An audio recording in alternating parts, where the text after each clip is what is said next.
प्रिय विद्यार्थी भाइ बहिनीहरू, आज चाहिँ हामी एन्टिबायोटिक्सको बारेमा डिस्कसन गर्छौं। एन्टिबायोटिक्स भन्ने बित्तिकै केमिकल सब्स्टेन्सेसहरू हो। यो चाहिँ माइक्रो अर्गानिजमले प्रोडक्सन गरेको केमिकल सब्स्टेन्सेसहरू हो, जसले चाहिँ के गर्छ त भने अरु ब्याक्टेरियाहरूको ग्रोथलाई इन्हिबिट गर्न सक्छ अथवा अरु ब्याक्टेरियाहरूलाई किल गर्न सक्छ। यहाँनेर ग्रोथ इन्हिबिट भन्ने बित्तिकै हामीले के बुझ्न सक्छौं भने ब्याक्टेरियाको ग्रोथ भन्ने बित्तिकै ब्याक्टेरियाको नम्बर इन्क्रिज हुने, 2 बाट 4, 4 बाट 8 हुने अथवा कतिपय चाहिँ मानौ मल्टिपल डिभिजनमा जाने टाइपको छ भन्ने त्यस्तो चाहिँ के हुन्छ एकदमै धेरै संख्यामा बढ्नेहरूबाट त्यसको चाहिँ संख्या बढ्नबाट रोक्नेलाई हामीले के भन्छौं inhibit the growth of the bacteria भन्छौं है।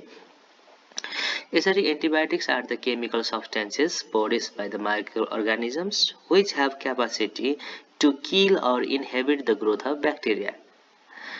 अब यिनीहरूलाई के गर्न सकिन्छ त भने they are used to treat the bacterial diseases र यो सबभन्दा पहिला एन्टिबायोटिक्स पत्ता लगाउने वैज्ञानिक चाहिँ अलेक्जेन्डर फ्लेमिङ हुन् र उनले चाहिँ 1928 मा पेनिसिलिन भन्ने एन्टिबायोटिक्स चाहिँ डिस्कभर गरे हुन् है त। अब टाइप्स अफ एन्टिबायोटिक्स हैन, अब यो एन्टिबायोटिक्स टाइपको बारेमा डिस्कसन गरौं। जस्तो कि सोर्सको आधारमा केबाट चाहिँ एन्टिबायोटिक्स बनाएको हो त हैन, त्यसको आधारमा चाहिँ 3 किसिमको छ एन्टिबायोटिक्सहरू। नेचुरल एन्टिबायोटिक्स त्यो भनेको they are produced by the microorganisms, माइक्रो अर्गानिजमले आफै प्रोडक्सन गरेको छ भने त्यसलाई हामीले नेचुरल भन्ने। होइन केमिकल्ली मोडिफाइड एन्टिबायोटिक्सहरू छन् भने हैन, प्रोडक्सन नेचुरली प्रोडक्सन भएको तर त्यसलाई चाहिँ केमिकल्ली मोडिफाई गरेको छ भने त्यसलाई हामीले सेमी सिन्थेटिक भन्छौं र सिन्थेटिक भनेको चाहिँ ल्याबोरेटरीमा चाहिँ आर्टिफिशियली बनाएकोहरूलाई हामीले के भन्छौं सिन्थेटिक भन्छौं। अब यिनको एक्जाम्पलमा चाहिँ नेचुरल एन्टिबायोटिक्सको एक्जाम्पल पेनिसिलिन भयो, सेमी सिन्थेटिक भनेको एमोक्सिलिन र सिन्थेटिकको एक्जाम्पलमा चाहिँ सिप्रोफ्लोक्सासिन भनेर हामीले चाहिँ यसलाई लिन सक्छौं।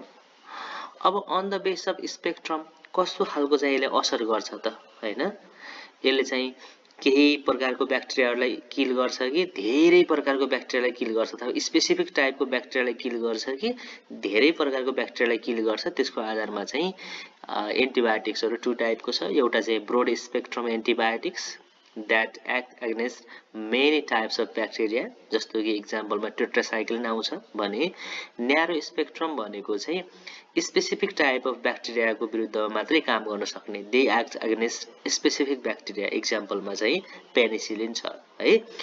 अब ब्रोड स्पेक्ट्रम भनेको चाहिँ अब यो खालको ब्याक्टेरियाले पनि इन्फेक्सन गरेको हुन्छ, त्यसले पनि गरेको हुन सक्छ भन्ने टाइपमा कन्फ्युजन हुने किसिमकोमा चाहिँ यसले काम दिने भयो हैन। अब यो चाहिँ न्यारो स्पेक्ट्रमले चाहिँ स्पेसिफिक यही ब्याक्टेरियाको कारणले गर्दा रोग लागेको छ भन्ने चाहिँ कन्फर्म भयो भने त्यसको ठ्याक्कै एग्नेस्टमा चाहिँ न्यारो स्पेक्ट्रमको एन्टिबायोटिक्सहरू चाहिँ युज गर्छ होला।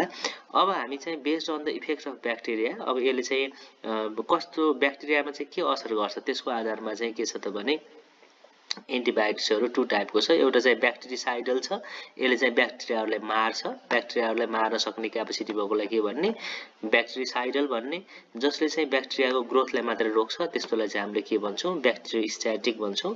ब्याक्टेरिसाइडल भन्ने बित्तिकै के भन्छौं त भने पेनिसिलिनहरु एक्जाम्पल भयो भने ब्याक्टेरियोस्ट्याटिक भनेको चाहिँ यो टेट्रासाइक्लिनहरु चाहिँ ब्याक्टेरियोस्ट्याटिक एन्टिबायोटिक्सहरुको चाहिँ एक्जाम्पल भयो। यसरी हामीले write short note on antibiotics भन्यो भने यसको डेफिनेसन लेख्ने र यसका टाइपहरु लेख्ने र मेन कुरा हामीले छुट्याउने नहुने के छ त भने सिग्निफिकेन्स अफ एन्टिबायोटिक्स भनेर यो कुरा पनि छुट्याउनु हुँदैन। अब सिग्निफिकेन्स अथवा महत्व के छ त भने एन्टिबायोटिक्सहरु केको लागि युज हुन्छ to treat the different types of bacterial disease हैन, डिफरेन्ट टाइपको ब्याक्टेरियल डिजिज ट्रिट गर्नको लागि युज हुने भयो। त्यस्तै गरेर सर्जरीको क्रममा चाहिँ अथवा सर्जरी गरिसकेपछि घाउहरुमा इन्फेक्सन नहोस् भन्नको लागि पनि यहाँ एन्टिबायोटिक्स प्रयोग गरिन्छ। त्यस्तै गरेर different types of disease in the एनिमलहरुमा हुने डिजिजहरु ट्रिट गर्नको लागि युज गरिन्छ। प्लान्ट प्याथोजनहरुलाई किल गर्नको लागि र क्रपको यील्ड इन्क्रिज गर्नको लागि पनि एन्टिबायोटिक्स युज हुन्छ।